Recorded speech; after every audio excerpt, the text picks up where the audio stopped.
हैं आप लोग? आशा करते हैं कि आप लोग अच्छे होंगे। आज के इस वीडियो में हम लोग अर्थशास्त्र यानी कि इकोनॉमिक्स देखने वाले हैं। इससे पहले और भी बहुत सारे वीडियो आप लोगों के पास चला जा चुका है और इस वीडियो में आज हम कुछ महत्वपूर्ण क्वेश्चन डिस्कस करेंगे जो आपके एग्ज़ाम में बेहद इम्पोर्टेंट है। और मैं आपको क्लियर कर देना चाहता हूँ कि जैसे कि कल मैथ का जो लेक्चर गया था उसमें कुछ लोगों का कहना था कि मैथ का क्वेश्चन पटना यूनिवर्सिटी में नहीं आता है, तो मैं आप लोगों को बता देना चाहता हूँ कि सिर्फ ये पटना यूनिवर्सिटी का ही आप लोग फोकस ना कीजिए। अन्य भी और बहुत सारे यूनिवर्सिटी है जिसमें मैथ कंपलसरी है और हालांकि 1 से 2 क्वेश्चन मैथ का भी हो सकता है कि पूछे, लेकिन पूछता नहीं है, तो खैर उतना फोकस करने की ज़रूरत नहीं है। लेकिन ये जो आज का आपका टॉपिक है, आज हम देखने वाले हैं, और ये जो सब्जेक्ट है आपका इकोनॉमिक्स, इससे लगभग आपका कंफर्म है कि 10 क्वेश्चन पूछेगा। 10 क्वेश्चन इससे रहता है, तो ये आप समझ सकते हैं कितना इम्पोर्टेंट है आपके लिए। तो चलिए स्टार्ट करते हैं। आज का हमारा टॉपिक है, देखिए हम आज अध्ययन करने वाले हैं अर्थशास्त्र में। अर्थशास्त्र का एकदम शुरू से बेसिक हम लोग आज जानेंगे। जैसे सबसे पहले जानिए अर्थशास्त्र है क्या। तो अर्थशास्त्र यह एक पुस्तक का नाम है। जैसे अन्य सारे जितने भी पुस्तक के बारे में आपने अध्ययन किया, जैसे इतिहास हो गया, भूगोल हो गया, उसी प्रकार ये भी एक पुस्तक का नाम है।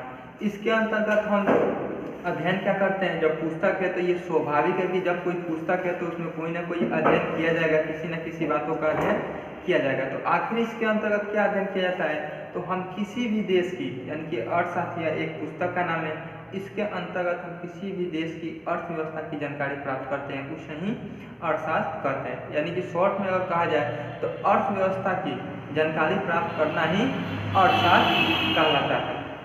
अब फिर आया सवाल कि अर्थशास्त्र के अंतर्गत जब अर्थव्यवस्था का अध्ययन किया जाता है तो अर्थव्यवस्था क्या है। तो आपको बता दूं, अर्थव्यवस्था 2 शब्दों के मिलने से बना है। अर्थव्यवस्था जो है अर्थ प्लस व्यवस्था, ये आपका 2 शब्दों के मिलने से बना है। अर्थ का मतलब होता है रुपया पैसा और व्यवस्था का मतलब होता है उपाय करना। इसका हो गया रुपया पैसा और इसका उपाय करना या व्यवस्था करना, अर्थात रुपया पैसा का उपाय करना ही अर्थव्यवस्था कहलाता है। ये हो गया। अगर शॉर्ट में कहना होगा अर्थव्यवस्था है क्या, तो जीवन जीना ही या रुपया पैसा का इंतजाम करना ही या पैसा कमाना ही अर्थव्यवस्था कहलाता है। ये हो गया।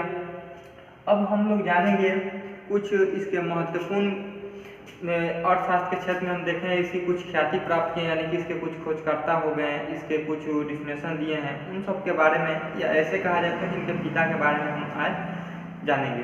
तो चलिए देखिए, सबसे पहले हम जानेंगे अर्थशास्त्र का पिता किन्हें कहा जाता है। अर्थशास्त्र का जो पिता कहा जाता है वो चाणक्य है या कौटिल्य है। चाणक्य या इन्हीं को कौटिल्य, या इनका अन्य नाम जैसे विष्णुगुप्त हो गया, तो इनको कहा जाता है अर्थशास्त्र का पिता चाणक्य या कौटिल्य को, क्योंकि इन्होंने ही सर्वप्रथम अर्थशास्त्र के बारे में जानकारी दी थी कि अर्थव्यवस्था का अध्ययन करना ही अर्थशास्त्र कहलाता है, इसलिए इन्हें अर्थशास्त्र का पिता कहा जाता है। फिर इधर आधुनिक समय में देखा गया कि अर्थशास्त्र का कुछ इसका डिफिनेशन कुछ अलग तरीके से दिया, जिन्हें अर्थशास्त्र का आधुनिक पिता कहा जाता है। तो यहाँ आप लिख लीजिएगा अर्थशास्त्र का आधुनिक पिता। आधुनिक पिता, तो अर्थशास्त्र के आधुनिक पिता जो है वो एडम स्मिथ को माना जाता है। Adam Smith. ये हो गए 2 आपके नाम। अब देखिए कुछ एडम स्मिथ के बारे में विशेष हम लोग जान लेते हैं। एडम स्मिथ, इनकी एक पुस्तक है wealth of nation. Wealth of nation, ये पुस्तक इन्होंने 1776 में प्रकाशित किया था। यानी कि एडम स्मिथ जब इन्हें आधुनिक अर्थशास्त्र का पिता कहा जाने लगा तो इन्होंने एक बुक प्रकाशित किया, यानी कि एक बुक लिखा जिसका नाम था वेल्थ ऑफ नेशन। ये कब लिखा था? 1776 में। ये बेहद इंपॉर्टेंट है, ये बहुत बार पूछा है एग्जाम में, आपको देखने को मिल जाता है कि वेल्थ ऑफ नेशन किनकी रचना है या इसे कब प्रकाशित किया गया था। तो इन्होंने ही इसमें अर्थशास्त्र के बारे में जानकारी दिया था। उसके बाद देखते हैं तीसरा स्टेप, अर्थशास्त्र का जो पितामह है, या जैसे हम अपने भाषा में कहते हैं ना, दादाजी ने अर्थशास्त्र का पितामह कहा जाए या दादा। तो अर्थशास्त्र का जो पितामह है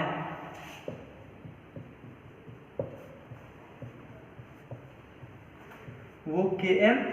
कीन्स को माना जाता है, अर्थशास्त्र का दादा का या पितामह। तो ये था अर्थशास्त्र के बारे में कुछ विशेष शॉर्ट में अगर कहा जाए तो शॉर्ट में इसकी जानकारी, इसके पिता का नाम। अब इसके बारे में हम देखेंगे कि अर्थशास्त्र को, जैसे कि इसका हमने इतिहास के बारे में जाना था कि इतिहास को अलग अलग आधार पे इतिहास को अलग अलग भागों में बांटा गया था, जैसे प्राचीन इतिहास का, मध्य इतिहास का, आधुनिक इतिहास का। उसी तरीके से इसके भी क्षेत्र को, यानी कि अर्थशास्त्र के क्षेत्र को अलग अलग आधार पे अलग अलग भागों में बांटा गया था। तो उत्पादन के आधार पर, मैं पहले इसको मिटा देता हूँ, इसको आप लोग नोट कर लीजिएगा।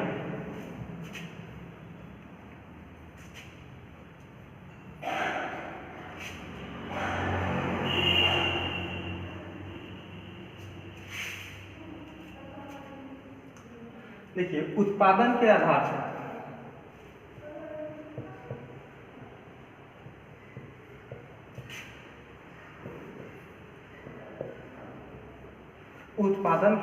अर्थव्यवस्था को 3 भागों में बांटा गया है। पहला है आपका पूंजीवादी अर्थव्यवस्था,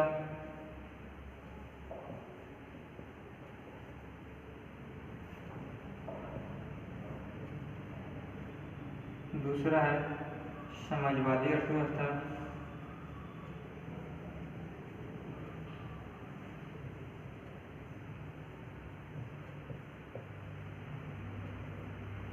और तीसरा है मिश्रित अर्थव्यवस्था। ये हो गया। अब देखिए, पहले इसको समझ लीजिए, उसके बाद इसके में से कुछ इंपॉर्टेंट फैक्ट्स निकलेगा जो मैं आपको बता दूंगा। सबसे पहले जानिए पूंजीवादी, समाजवादी और मिश्रित अर्थव्यवस्था है क्या। तो देखिए, पूंजीवादी का मतलब क्या होता है? वह शासन व्यवस्था जो पूर्ण रूप से प्राइवेट हो, यानी कि आपको शॉर्ट बता रहे हैं अपने भाषा में ताकि आप समझ जाए। अगर किताबी लैंग्वेज बताएं तो आप तो सदियों से किताब रटते आ रहे हैं, आपको शॉर्टकट भाषा में बता रहे हैं आपको कि पूंजीवादी मतलब क्या? वो शासन व्यवस्था जहाँ पे पूरी तरीके से प्राइवेट व्यवस्था हो, उससे हम लोग पूंजीवादी कहते हैं। जैसे अमेरिका को ले लीजिए, जितनी भी सारी वहाँ की व्यवस्था आपको देखने को मिल जाएगी, सारी की सारी निजीकरण है, यानी कि सब के सब प्राइवेट है। तो उससे हम लोग कहते हैं पूंजीवादी अर्थव्यवस्था। दूसरा है समाजवादी, जहाँ की शासन व्यवस्था पूर्ण रूप से सरकारी हो, जहाँ की शासन व्यवस्था पूर्ण रूप से सरकारी हो, उसे हम लोग कहते हैं समाजवादी अर्थव्यवस्था। जैसे आप ले लीजिए रूस हो गया, रूस की जितनी शासन व्यवस्था है वो पूर्ण रूप से सरकारी है। 2 हो गए। अब बचा तीसरा आपका मिश्रित, यानी कि हम जानेंगे पूंजीवादी मीन्स क्या? पूरी तरीके से ये प्राइवेट व्यवस्था, और ये समाजवादी मीन्स क्या? यहाँ की जितनी भी शासन व्यवस्था होगी ये पूरी तरीके से सरकारी होगी। अब एक आगे आपका मिश्रित। मिश्रित है, नाम से स्पष्ट है कि दोनों का मिश्रण होना चाहिए, यानी कि मिला जुला, यानी कि वह क्षेत्र या वह देश जहाँ की शासन व्यवस्था में हमें समाजवादी भी देखने को मिलती है और पूंजीवादी भी देखने को मिलती है, उसे हम लोग मिश्रित अर्थव्यवस्था कहते हैं। जैसे भारत, अब देख लीजिए भारत में ही कि आपको देखेंगे तो यहाँ पे दोनों प्रकार की शासन व्यवस्था देखने को मिल जाएगी। कुछ प्राइवेट सेक्टर है, अगर प्राइवेट स्कूल है तो सरकारी स्कूल भी है, अगर प्राइवेट हॉस्पिटल है तो सरकारी हॉस्पिटल है, प्राइवेट बसें चलती है तो सरकारी बस भी चलती है। यानी कि यहाँ पे जितनी सारी आपको व्यवस्थाएं देखने को मिलेगा वो दोनों का मिश्रण मिलेगा, तो उसे हम लोग कहते हैं मिश्रित अर्थव्यवस्था। अब आशा करते हैं कि ये आपका स्पष्ट हो गया होगा। अब देखिए कुछ फैक्ट्स की बात करते हैं। पूंजीवादी व्यवस्था का जो पिता माना जाता है, जो पूंजीवादी अर्थव्यवस्था का जो पिता माना जाता है वो एडम स्मिथ को माना जाता है, एडम स्मिथ को। यानी कि पूंजीवादी व्यवस्था का श्रेय इन्हें को जाता है, यानी कि अगर ऐसे कहें तो पूंजीवादी अर्थव्यवस्था का जनक या पिता एडम स्मिथ को माना जाता है। उसके बाद पूंजीवादी व्यवस्था को अपनाने वाला सबसे पहला देश, जैसे ये जो एक शासन व्यवस्था का प्रकार है, तो ये शासन व्यवस्था सबसे पहले किसने लागू किया था? जैसे आपने देखा जीएसटी आया, तो जीएसटी सर्वप्रथम किस देश ने लागू किया? उसके बाद भारत में आया। कुल ये कह सकते हैं कि जो नियम कानून आता है तो पहले एक राज्य लागू करेगा, फिर दूसरा करेगा, फिर तीसरा करेगा। तो वही ये जो पूंजीवादी अर्थव्यवस्था था, ये सबसे पहले कौन देश किया था? तो अमेरिका ने सर्वप्रथम इसको अपने देश में लागू किया। अब रहा सवाल, अमेरिका ने उस समय लागू कर दिया, तो क्या अभी वर्तमान समय में सबसे अच्छा पूंजीवादी देश का उदाहरण कौन सा है? तो वो भी आपका अमेरिका ही है। तो ये आपका 3 जो इम्पोर्टेंट फैक्ट निकला, ये बेहद ही आपके लिए इम्पोर्टेंट है, इसको आप लोग नोट कीजिए। अब रहा आपका समाजवादी अर्थव्यवस्था। अब इसके जो पिता माने जाते हैं समाजवादी का, इसका कार्ल मार्क्स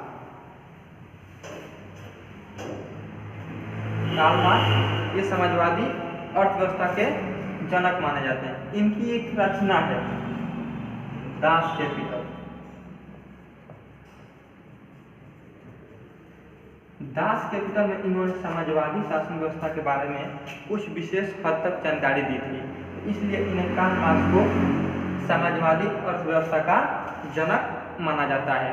अब रहा समाज की समाजवादी अर्थव्यवस्था अपनाने वाला देश कौन सा है? सर्वप्रथम तो समाजवादी अर्थव्यवस्था अपनाने वाला प्रथम देश जो है आपका सोवियत संघ।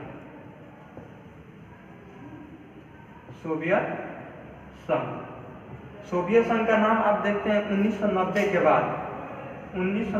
बाद इसका नाम बदल के अभी वर्तमान में हम रूस के नाम से जिसे जानते हैं। ये आपको हम हालांकि पॉलिटी में बताए भी थे, ये इसका सोवियत संघ का नाम रूस कैसे पड़ा। खैर यहाँ वो जानने की जरूरत नहीं है, बस इतना जानिए सबसे पहले अपनाने वाला जो देश है वो सोवियत संघ। अगर वर्तमान समय में देखा जाए तो सोवियत संघ का नाम बदलकर रूस रख दिया गया है। उसके बाद आपका आता है कि रूस सोवियत संघ के बाद अपनाने वाला दूसरा देश कौन सा है? तो चीन आता है। चीन यानी कि सर्वप्रथम ये जो शासन व्यवस्था अपनाया गया था वो सोवियत संघ ने अपनाया, उसके बाद दूसरे नंबर पर चीन ने अपनाया। और ये समाजवादी शासन व्यवस्था जो माना जाता है, ये सबसे बेहतर अगर उदाहरण देखा जाए तो ये मजदूर वर्ग इसमें शामिल रहते हैं, यानी कि सबसे ज़्यादा इसमें ये ऐसा माना जाता है कि ये शासन व्यवस्था जो है ये मजदूर वर्ग के लिए ही बनाया गया था, क्योंकि इसमें देखते हैं सारी जितनी शासन व्यवस्था होती है सरकारी होती है और इसमें मजदूर जो होते हैं काम करते हैं, उसके बाद इसमें जो भी अनाज वगैरह होगा उसका बंटवारा होगा, यानी कि जो भी कार्य होगा एक सरकार लेवल पर होगा, तो इसलिए इसको मजदूर वर्ग भी कहा जाता है। अब रहा आपका मिश्रित अर्थव्यवस्था। तो मिश्रित अर्थव्यवस्था अपनाने वाला प्रथम जो देश है वो आपका है फ्रांस। मिश्रित अर्थव्यवस्था अपनाने वाला जो देश है वो फ्रांस है। उसके बाद धीरे धीरे सारे विश्व में फैला, और अभी वर्तमान में अगर भारत की शासन व्यवस्था देखी जाए तो कौन सी है? मिश्रित। मैंने पहले ही आपको ये बताया था। तो ये रहा हो गया। देखिए इस स्लाइड में हम लोग देखेंगे कुछ और भी उससे रिलेटेड, अर्थव्यवस्था से रिलेटेड कुछ क्वेश्चन हो गया। जैसे कभी कभी पूछ जाता है सबसे लोकतांत्रिक व्यवस्था वाला अर्थव्यवस्था कौन सा है, सबसे कम नियंत्रित वाला अर्थव्यवस्था, उसके बाद सबसे प्राकृतिक अर्थव्यवस्था वाला। तो ये सारे के सारे जो तीनों हो गए, ये हमें पूंजीवादी अर्थव्यवस्था में देखने को मिलते हैं।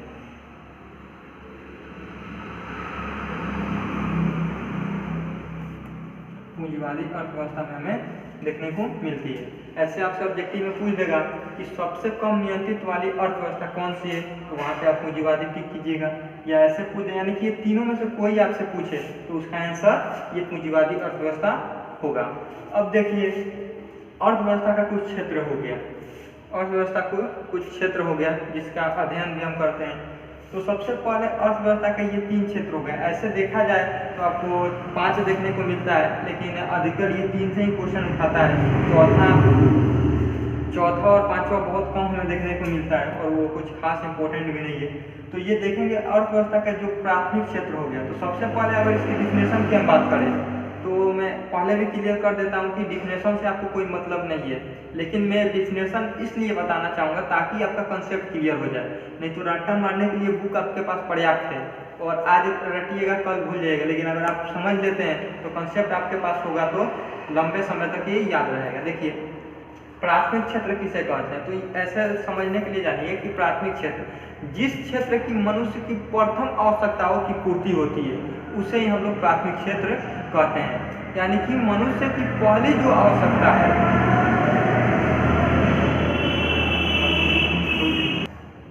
मनुष्य की जो प्रथम आवश्यकता है जिससे उसका जीवन यापन होता है उसे हम लोग कहते हैं प्राथमिक क्षेत्र। अब आप अनुमान लगाइए कि मनुष्य की प्रथम आवश्यकता क्या हो गई। जैसे आपका भोजन हो गया, अगर आपको भोजन न दिया जाए तो क्या आप जीवित रह पाएंगे। अगर आपको मोबाइल न दिया जाए तो कुछ लंबे समय तक रह सकते हैं। आपको वस्त्र पहनने के लिए न दिया जाए तो अभी आप जीवित रह सकते हैं, लेकिन आपको भोजन न दिया जाए तो मैं आशा करता हूँ कि 1 सप्ताह के अंदर आपका निधन हो जाएगा। तो ये आपके लिए अति आवश्यक है, तो ये आपकी प्रथम आवश्यकता है। तो ये मनुष्य की प्रथम आवश्यकता हो गया। यानी कि अब देख लीजिए कृषि हो गया, कृषि से यानी खाने योग्य पदार्थ प्राप्त होता है, इसलिए ये प्राथमिक क्षेत्र के अंतर्गत आता है। उसके बाद हो गया मत्स्य, मत्स्य मीन्स क्या हो गया, मछली हो गया, मछली का पालन करना, इससे भी हमें भोजन की प्राप्ति होती है। उसके बाद हो गया पशुपालन, खनन कार्य, ये सारे जितने के जितने ये प्रथम आपके क्षेत्र में आते हैं। अब आपसे यहाँ क्वेश्चन पूछ देगा पशुपालन अर्थव्यवस्था के किस क्षेत्र के अंतर्गत आता है, तो वहाँ आपका ऑप्शन देगा प्राथमिक, द्वितीय, तृतीय, चतुर्थ, तो वहाँ पे आंसर आपका होगा प्रथम। अगर वहाँ आपसे पूछ दे कृषि अर्थव्यवस्था के किस क्षेत्र के अंतर्गत आता है, तो वहाँ पे आपका आंसर हो जाएगा प्रथम। तो इस तरीके से यहाँ से क्वेश्चन उठाता है। अब आया द्वितीय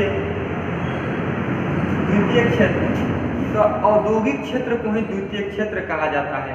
यानी कि औद्योगिक क्षेत्र को ही द्वितीय क्षेत्र कहा जाता है। अब देखिए इसके अंतर्गत क्या क्या आता है। जितने सारे औद्योगिक क्षेत्र हो गए, ऐसे आपसे पूछा है ये ऑब्जेक्टिव में कि किस क्षेत्र को औद्योगिक क्षेत्र कहा जाता है, या द्वितीय क्षेत्र को और किस नाम से जाना जाता है, तो औद्योगिक क्षेत्र।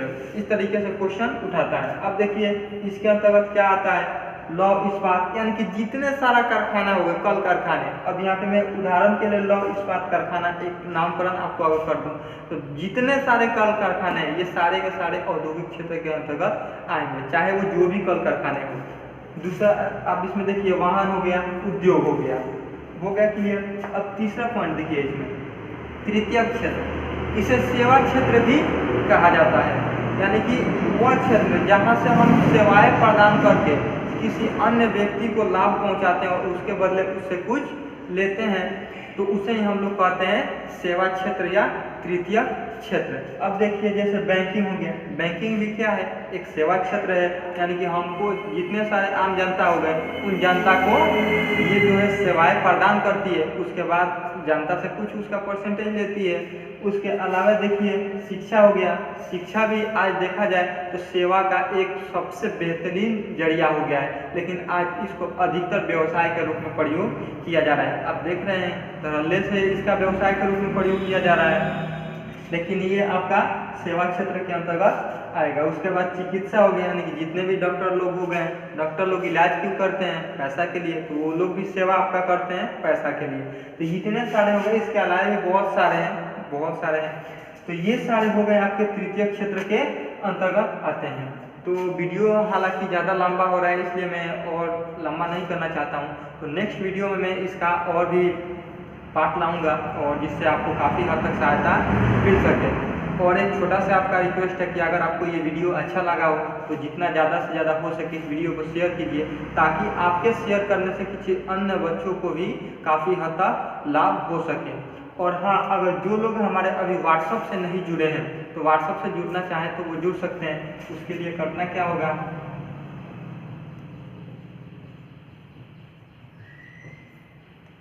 8674805762 इस नंबर पे आपको व्हाट्सअप करना है। व्हाट्सअप करना क्या है पहले जान लीजिए। सबसे पहले आपका नाम रहेगा, नाम हो गया, आप किस डिस्ट्रिक्ट से हैं, डिस्ट्रिक्ट का नाम रहेगा।